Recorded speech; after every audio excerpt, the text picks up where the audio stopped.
Constance Christine Connie Smith, age 10, from Sundance, Wyoming, was eager to leave for Camp Sloan in Salisbury, Connecticut, during the summer of 1952.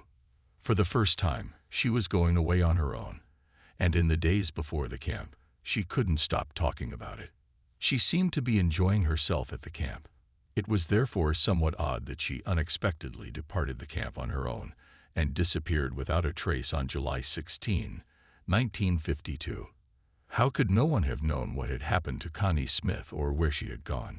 Constance Christine Connie Smith was born in Wyoming on July 11, 1942, marking the beginning of this case. She was Peter Franklin Smith and Helen Jensen's youngest child. Nels Jensen Smith, who was 3 years older than Connie Peter Franklin Smith, was the couple's second child. The former governor of Wyoming's son was Connie's father. Connie and her brother Nels weren't mistreated because Helen Jensen, their mother, also came from a wealthy household. Connie's parents, however, had a strained relationship. As time went on, their relationship deteriorated, and in 1949, they divorced. At the time, Connie was only 7 years old. However, after the divorce, Connie, her mother, and her brother remained to reside at the ranch owned by Connie's father, Peter Franklin Smith, in Sundance. Peter Franklin Smith later remarried and had 2 additional daughters.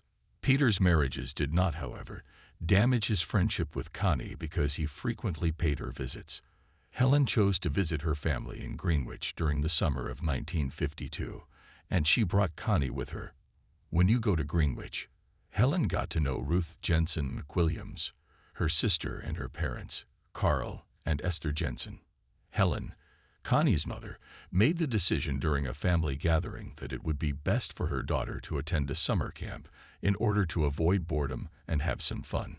In order to enroll Connie in a camp program at Camp Sloan, which was then run by the YMCA of Westchester County, New York, she did so. Camp Sloan was a well-known location back then. Despite having been started in 1928, over time, it has retained its name. Currently, the camp is situated near Lakeville, Connecticut. Although you had to go through a forest to get there, there were several camping-friendly natural pathways. Additionally, there were some hills nearby that could be seen from the campsite. The camp's founders stressed early on that they only hired the best and most qualified staff, with a heavy emphasis on the values of their campers. When Helen first learned about the program, this was what caught her attention about the camp. The exact day that Connie left for the camp is unknown, but it was in July. We do, however, know that she was quite eager to go to the camp. She was a sweet young woman who got along well with both adults and kids. She loved all animals, but especially horses. She appeared to be really excited when she got to the camp. She did this because she was excited about the camp's planned events, which included a horse show and square dance. Connie received a visit from her mother and her maternal grandparents on July 13. When she first saw them, she informed them of the events that would be taking place at the camp during the final week of July. Connie adored horses, so when she saw that a horse show was scheduled as one of the camp's activities, she requested her mother's permission to stay there through the end of the month. Connie asked her mother to grant her wish, but she declined. By the end of July, she insisted, Connie would return to Wyoming. This discouraged Connie, but she remained silent and accepted her mother's decision. Connie got into a fight with a number of other female campers early on July 16, 1952. Although it is unclear what exactly sparked the argument, it is well known that Connie endured bullying as a result of her appearance because she was older than the average 10-year-old. She had a bloody nose from the altercation, so when she arrived back at her tent, she reached for an ice pack she had borrowed from the camp medical center the previous evening. Connie reportedly hurt her hip the night before when she fell out of her tent. When Connie noticed that the ice pack had melted, she made the decision to visit the hospital to receive another one. She let her fellow campers know that she would be skipping breakfast in order to return the ice pack and prepare for the day's activities. She went to the camp's medical facility after changing into a brilliant red jacket and blue shorts. She had no idea that she wouldn't come back. It had already been some hours since Connie had left. The absence of Connie's group leader, Carol Baker, wasn't discovered until later in the day. She was alarmed by this and rushed to inform Ernest P. Roberts, the camp's director. The camp counselors were informed of this and went straight to her tent to check it out. When they arrived, they discovered Connie was gone, but the ice pack from the dispensary was still inside. Her clothing and other possessions, nevertheless, were still in the tent. They searched the area thoroughly, worried about what might have happened to her. It did not, however, produce any information regarding her whereabouts. The camp director then went to the police to address the situation after losing all hope. Despite knowing very little about Connie's behavior, the police were desperate to find her when they took on the case and started laying down clues for where she might have been spotted before she disappeared. Connie was seen heading toward the Indian Mountain Road, according to a camp counselor. What was unexpected, though, was that Connie was never questioned or even detained by the counselor. The news of Connie's disappearance prompted other witnesses to come forward as the case developed. She was seen picking daisies nearby, according to a few of those who came forward. On Indian Mountain Road, a different private resident stated that a little girl who fit Connie's description came to her door and inquired about how to get to Lakeville, Connecticut. She also mentioned that the girl was crying. Later that day, she was spotted trying to hitchhike close to the crossroads of U.S. Route 44 and Belgo Road by a husband and wife, whose identities were not made public. After that, Connie's possible route was no longer clear. After they reached Route 44, close to Belgo Road, there was no more information available. At that point, the police determined that Connie Smith's absence wasn't only a case of a missing child. The barracks all throughout the nation were put on more urgent alert about the situation. Within minutes, numerous detectives arrived. Bloodhounds were dispatched. Civil Air Patrol planes from Connecticut and Air Force planes from Westover Field, Massachusetts, flew overhead, and even jeeps were utilized to investigate the forested area. Connie, however, was not found despite the extensive search efforts. When in Wyoming, Connie frequently camped by herself. She was also instructed to leave signals along the trail so she could find her way back. She appeared to have never returned to the camp after leaving it, though. Helen and Peter, the parents of Connie, were informed of their daughter's disappearance by the police. Helen left Greenwich as quickly as she could after learning the news. When he arrived at the location where they were initially sent in for interrogation, her father took a trip from Wyoming to Lakeville. The couple was divorced, so it was quite likely that one of them wanted to obtain custody of the child, but the police wanted to rule out every possibility. They questioned her about whether either parent had abducted her to take her away from the other. The reply claimed that neither parent had ever even considered such a possibility. After hearing their claims, after that, the police came to the conclusion that Connie had been abducted. But no ransom showed up in the days that followed. Additionally, no one in Lakeville ever saw Connie because she never rode a bus, a taxi, or went to any of the shops. The following months passed. The police were always looking for Connie.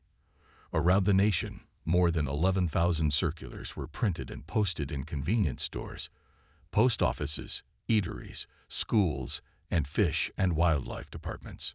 The Register reported that gypsies from Arkansas who were camped along Route 22 and citizen truck drivers who were traveling carnival workers were interrogated regarding Connie's disappearance. Every time a lead was discovered, her father would join in on the investigation.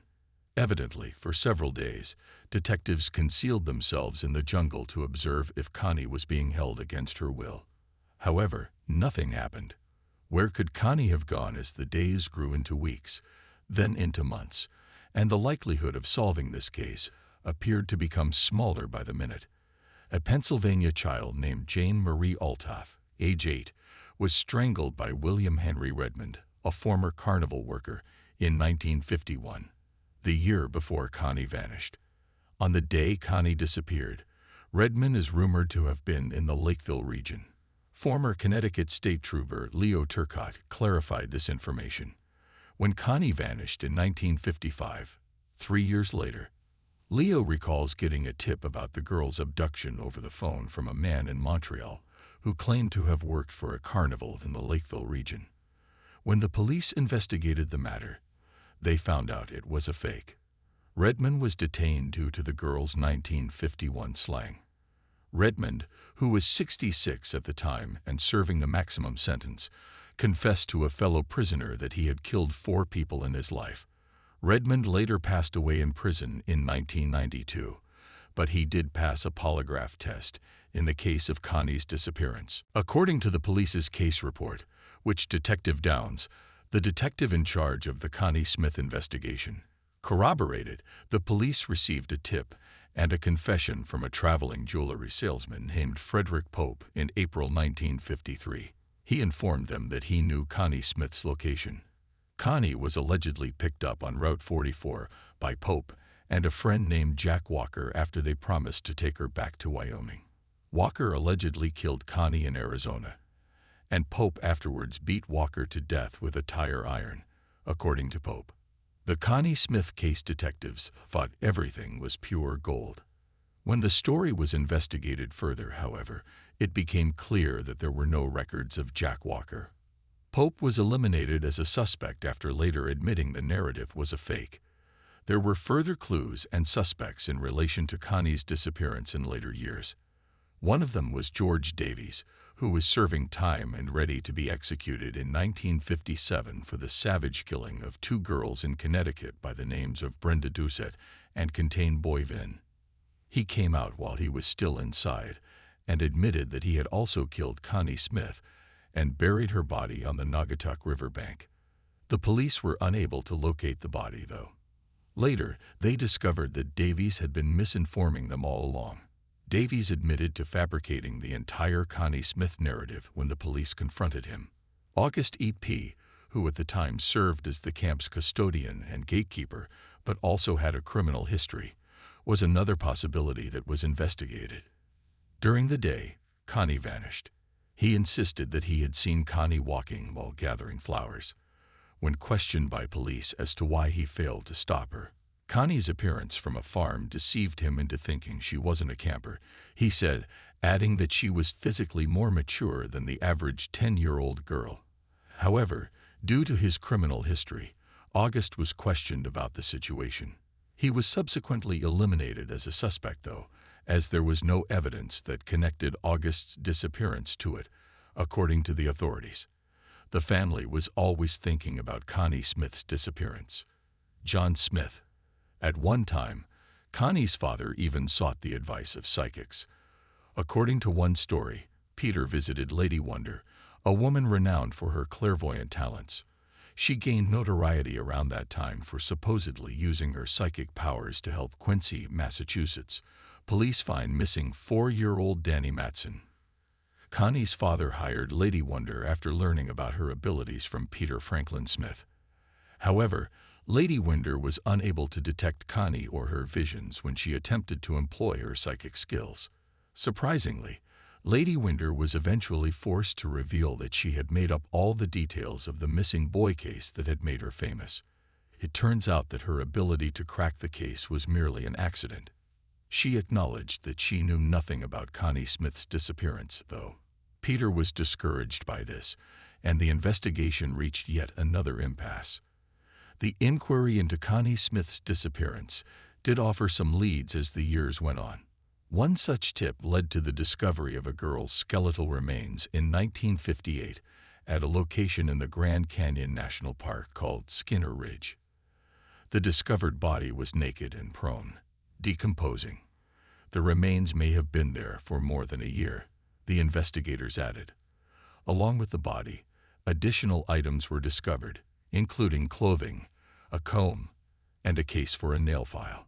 The face and other physical characteristics that could have identified Connie were all decomposed, so the investigators were unable to confirm whether these were her remains. Because of this, the girl's body was given the name Little Miss X, which drew the attention of Connie's family and prompted them to launch a thorough inquiry. However, it was discovered that Connie Smith's skeleton bones were not hers after 4 years, in 1962. According to the Associated Press, it was evident from the evidence reviewed by pathologist Dr. George I. Augura and oral surgeon Dr. David Berman of Colorado that the bones were not hers. The chance that it may be Connie was eliminated, despite dental studies stating that the 3 fillings of the same technique and substance used at the time by the family's dentist were detected. Helen, Connie's mother, posted 2 incentives as a result of the search for Connie. Both a reward for her return and a reward for her location were staked. Although there was a sizable reward on the table, nobody stepped forward with any leads. Both Connie's family and the police detectives became hopeless about the case as a result of these dead ends. Nevertheless, despite their futile efforts, the police did have a few suspects in connection with Connie Smith's disappearance. A new lead was generated by an article a few years later, in 2002, and the police were tasked with following it up. In connection with the lawsuit, Carol Andrews, formerly known as Carol Baker, came forward. She had also served as Connie's group's previous leader. She told the police she had encountered frightening males while staying at the camp when they approached her and requested a statement about the incident. As she told her story, she remembered how 2 men had approached her and her sister at the camp as they were playing and made an attempt to chat with them. Carol and her sister, however, fled when they saw them since they were both ominous and frightful. The 2 males got into a car with the license plate QVF 5876 as they drove off. This plate belonged to New York. It appears that the 2 men who appeared were gangsters who had taken this car. However, nothing was discovered when authorities tried to find out more about who they were. The incident caused great trauma for Connie's family. Nell Smith, her brother, never really recovered from his sister's disappearance. 13 years old, he experienced a significant amount of trauma. The disappearance of his sister left him with many unanswered questions. However, Connie's father never gave up trying to locate his daughter. Despite getting remarried, he never gave up trying to find Connie. However, with no leads, it appears likely that Connie's case will never be solved. Connie's father, Peter Franklin Smith, tragically passed suddenly on February 22, 2012, never learning what had become of his daughter. On the other hand, Connie's mother, Helen Jensen, never remarried. She persisted in trying to locate her daughter. However, she experienced a heart attack when she was 47 years old. She was reported to have been very depressed and disheartened following the loss of her daughter. After their father passed away in 2012, Connie's brother, Nell Smith, took up the investigation to learn what might have happened to his sister. Nels was vocal and intelligent, and he inherited his father's tenacity and courage. He had a more upbeat outlook in 1954 when he learned of the finding of the young girl's skeleton bones. Despite the fact that the remains were discovered 2,700 miles distant from Lakeville in the Grand Canyon, Nels did desire to preserve the proof and gather the DNA. His mother, however, rejected the notion of continuing the examination of the bones. Connie Smith was most certainly the victim of criminal activity, according to several publications that have addressed the matter of her disappearance. Even though the case is very sad and upsetting, if a similar one were to happen today, it would eventually be solved. At the time, crimes like that were frequently seen, especially in the age demographic of 10 to 13-year-old females. However, Connie vanished at a time when there wasn't much that technology could do to help. Connie Smith's disappearance, and the others, according to Michael Dooling, author of the 2010 book Lost in New England. The unsolved disappearances of Paula Weldon, Connie Smith, and Catherine Hall I talked in my article about making us fearful. How can such a nice, ordinary 10-year-old kid be seen by so many people as she makes her way to Lakeville Center and then vanish so completely? Dooling, who is also an antiquarian and a news librarian for the Waterbury Republican-American newspaper, remarked, though we are unsure about Connie Smith's actual fate, here are a few findings that the researchers came to. The first was the possibility that Connie was a hit-and-run victim.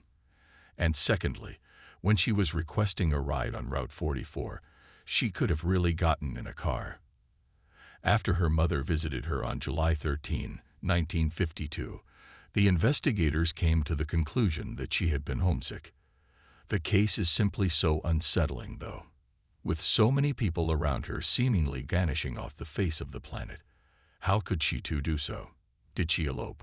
Was it intentional mischief or something entirely different? Knowing that many things are still unresolved and that her ultimate fate is still unknown decades later is upsetting. We only know that she departed the camp and was never heard from again, leaving us with just speculation and questions. I sincerely hope you enjoyed viewing this video. Do you know what happened to Connie? Please share your thoughts on this case in the comment area below if you have any more opinions. For more videos like this one, please like, share, and subscribe to our channel. I appreciate you watching.